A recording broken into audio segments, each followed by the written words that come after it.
warahmatullahi wabarakatuh. Alhamdulillahirabbil alamin. Alhamdulillah. Allamal Qur'an wa 'allamahul bayan. Wassalatu wassalamu ala man unzila ilaihi al-Qur'an hudan lin-nasi wa bayyinatin minal huda wal furqan. Wa ala alihi wa ashabihi dawi sidqi wal itqan. Amma ba'du. Yang saya hormati Romo Kiai Haji Adi Pravyati beserta Ibu Umi Nyai Khadijah Syarifah dan seluruh keluarga, bapak-bapak, ibu-ibu, wali santri, khususnya yang santri-santri yang pada siang hari ini telah selesai belajar Al-Quran. Oleh karena itu, saya secara pribadi maupun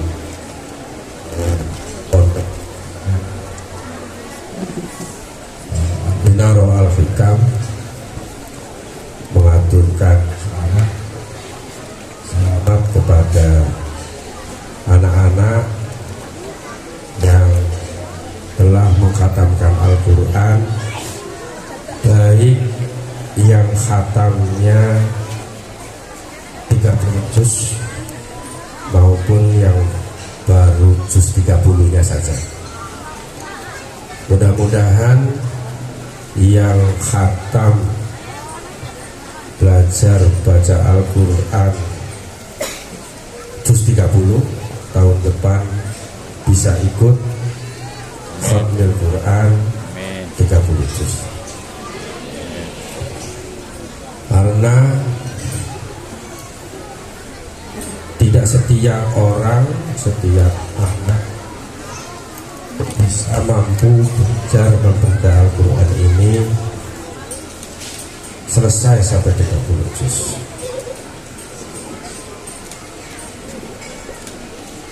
Ini penting dilakukan.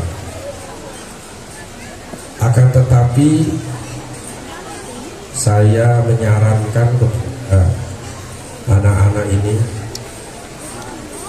yang sudah khatam Al-Quran 30 juz untuk terus belajar lagi.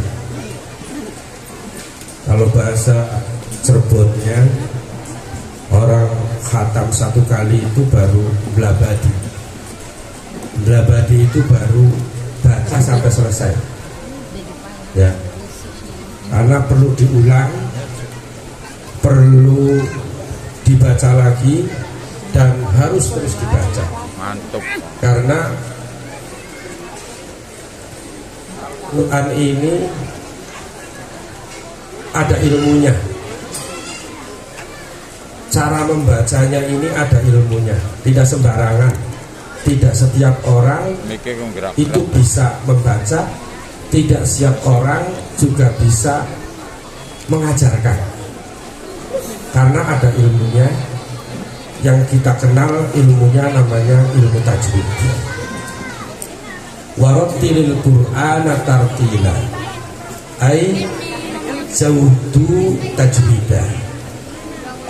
Membaca Al-Quran itu harus dengan ilmunya namanya ilmu tajwid. Tetapi baca Qurannya, anak-anak ya, baca Qurannya yang harus pakai ilmu tajwid. Kalau doanya nggak perlu ilmu tajwid. Ya, ini yang khataman tidak hanya baca Qurannya yang pakai ilmu tajwid, tetapi baca doanya juga harus bacanya pakai ilmu tajwid. Kalau doa nggak perlu baca ilmu tajwid, karena doanya sih pakai bahasa Arab. Meskipun Al-Quran juga bahasa Arab. Inna anzalnahu Qur'anan Arabiyyan. Allah sendiri yang mengatakan bahwa Al-Quran diturunkan dengan bahasa Arab. Kalau tidak diulang membacanya, tidak diteres, itu bisa lupa. Ya, nah, saya tanya sama kalian ya anak-anak, kalian ingat nggak waktu zaman arwah? Ingat nggak? Nggak ingat?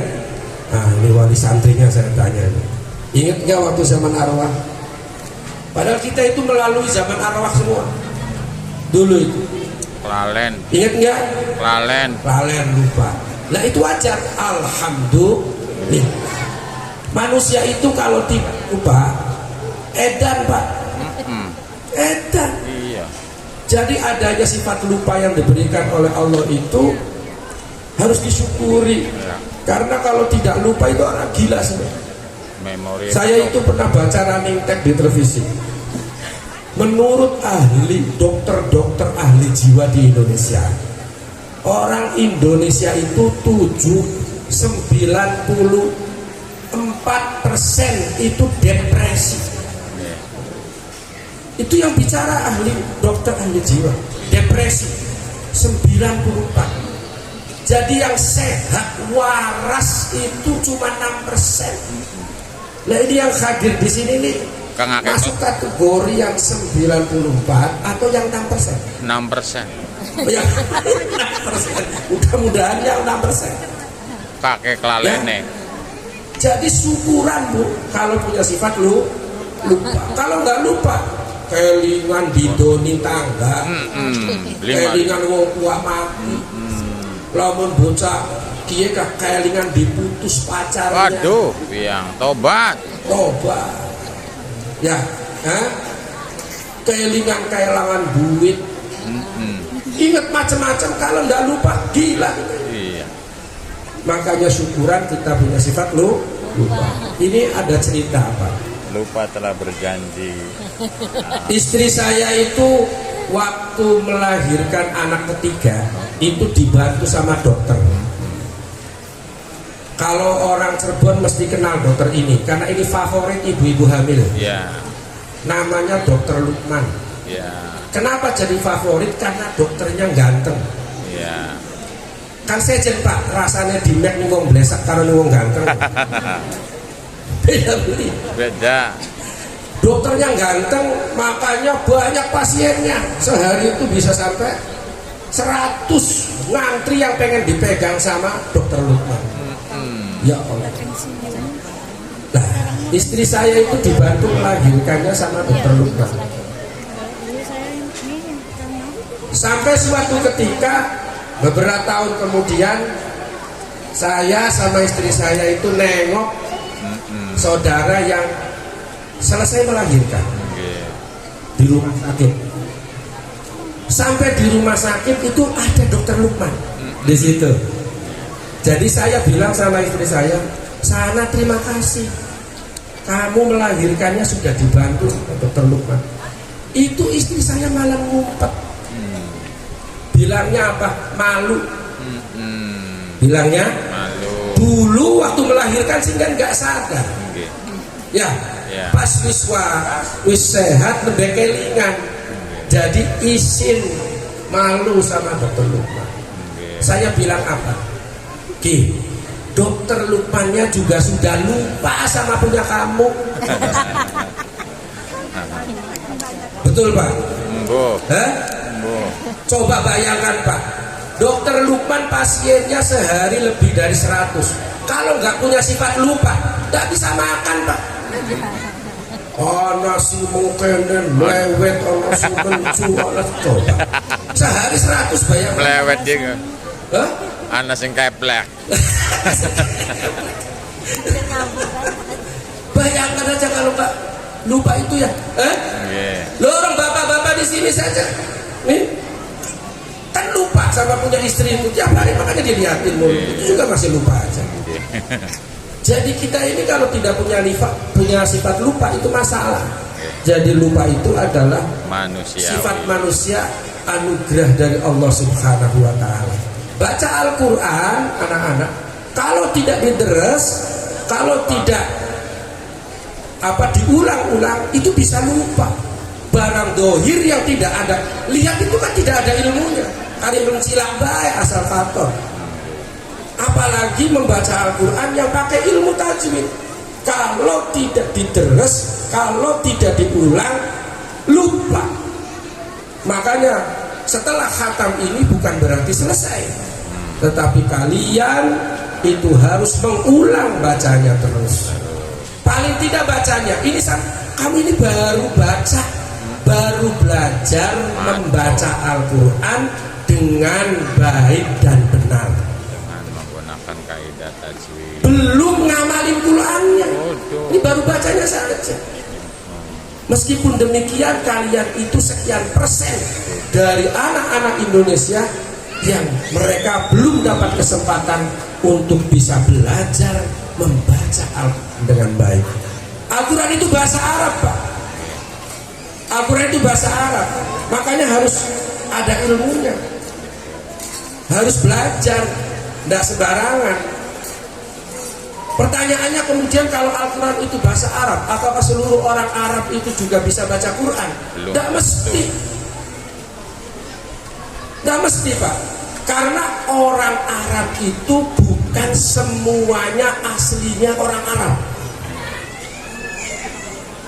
Mesir itu mereka bahasanya Arab sampai sekarang, disebutnya negara Arab. Karena definisi negara Arab itu negara yang berbahasa Arab. Mesir itu berbahasa Arab, tetapi asli mereka itu bukan Arab. Mereka itu aslinya bangsa Kipti. Makanya kata Profesor Dr. Syekh Ahmad Al-Ghazali mengatakan bahwa Arabal Islam Masr, Mesir itu diarabkan oleh Islam. Tripoli, Libya, bahasanya Arab, 100% ngomongnya semua Arab, tapi asal mereka itu bangsanya bangsa barbar. Dia diarabkan oleh Islam. Ya, Palestina, Syam, ya, kalau sekarang itu jadi negara banyak di situ. Ada Lebanon, Jordania, Syria, ada Palestina, ada Israel, ada Sinai yang masuk Mesir. Semuanya berbahasa Arab, tetapi asal mereka bukan berbahasa Arab. Orang-orang Israel di situ asalnya dari Armenia sana. Orang-orang Palestinanya sendiri asalnya dari kepulauan Kreta, antara Afrika dengan Eropa, yang kemudian tenggelam di sekian ratus sebelum Masehi, kemudian hijrah ke Palestina. Jadi mereka asalnya bukan orang Arab, cuma diarabkan oleh Islam, sehingga tidak setiap orang Arab pun bisa membaca Al-Quran. Malahan bisa jadi orang Indonesia lebih fasih dari orang Arab Bacaannya. Orang Arab itu tidak semuanya bisa dengan huruf-huruf Arab, Pak. Orang Saudi di mana Kanjeng Nabi Muhammad itu lahir di sana, Quran juga diturunkan di sana. Sampai sekarang pun orang Saudi itu tidak lengkap membaca bahasa Arab. Dia itu tidak bisa membaca qaf, pakainya tuh ga, Pak, lebih dekat ke huruf kaf. Gal pakainya. Orang Mesir juga sama, ifrah ya albi, ifrah ya qalbi. Tidak punya dia huruf. Jimnya kaf. Orang Khalij, ada Kuwait, ada Qatar, Imaratul Arabiyah, ada Oman, ada Bahrain, itu semua orang Arab, tapi tidak lengkap juga bisa membaca huruf-huruf Arab karena mereka punya lahjah.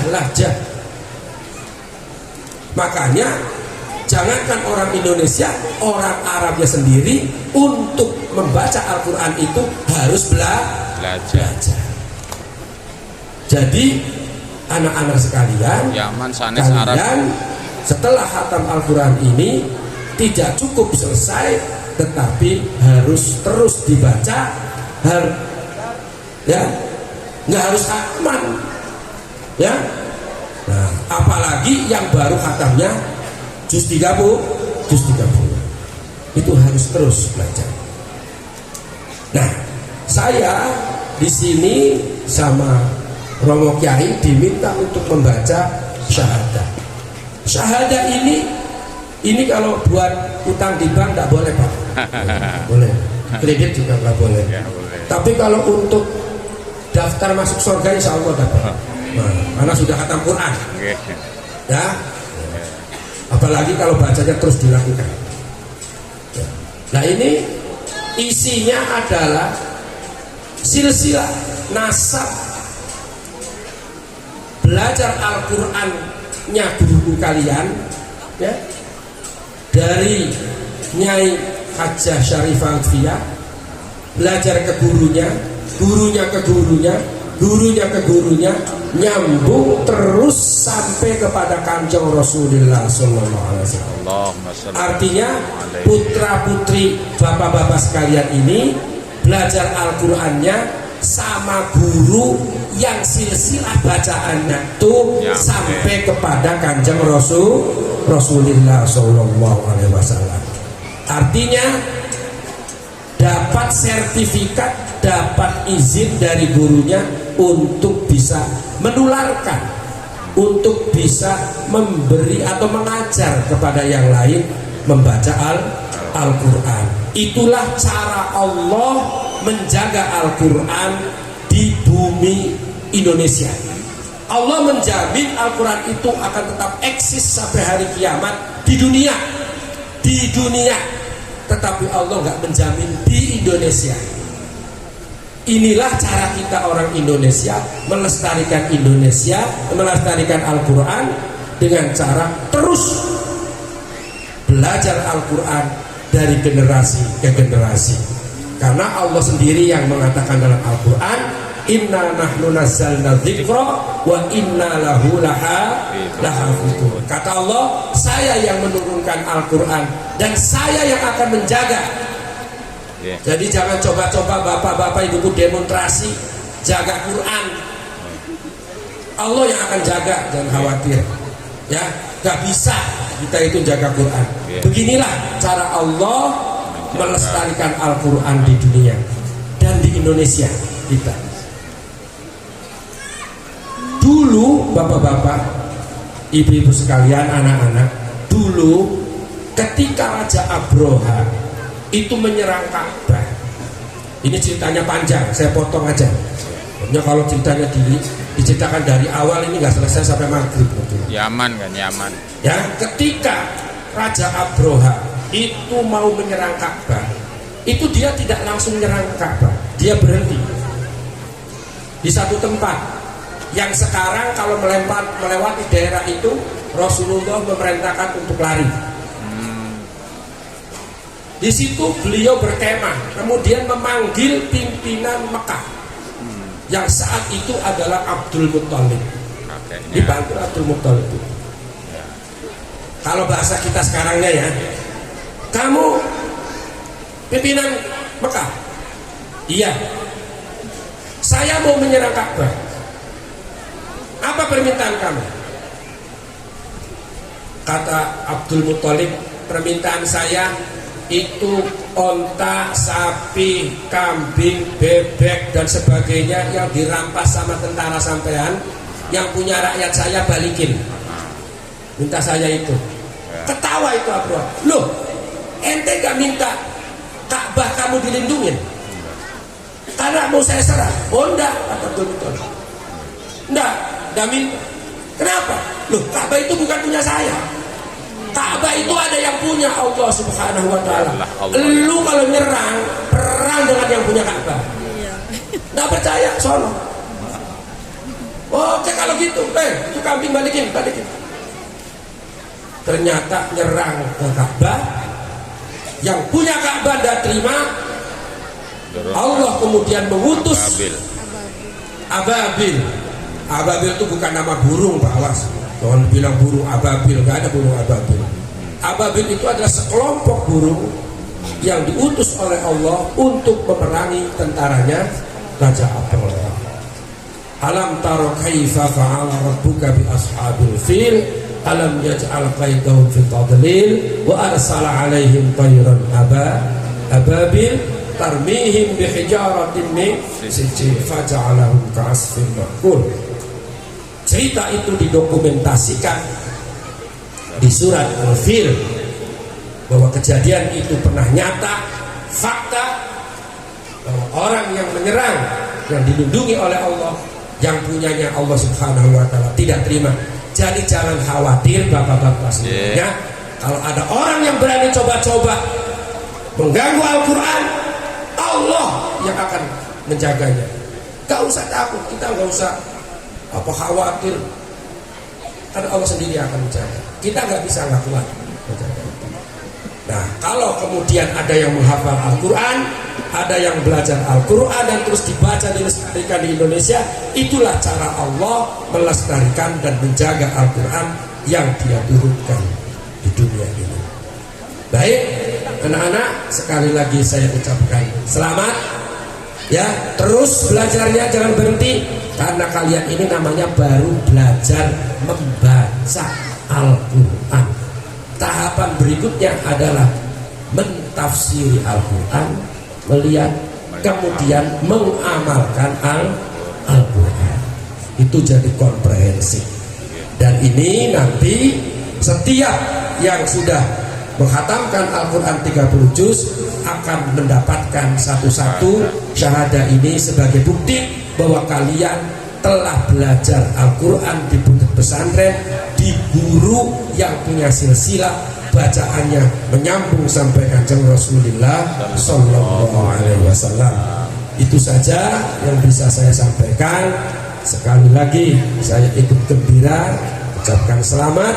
Usikum wa nafsi bitaqwallah. Wallahu muwaffiq ila aqwamit thariq. Assalamualaikum warahmatullahi wabarakatuh.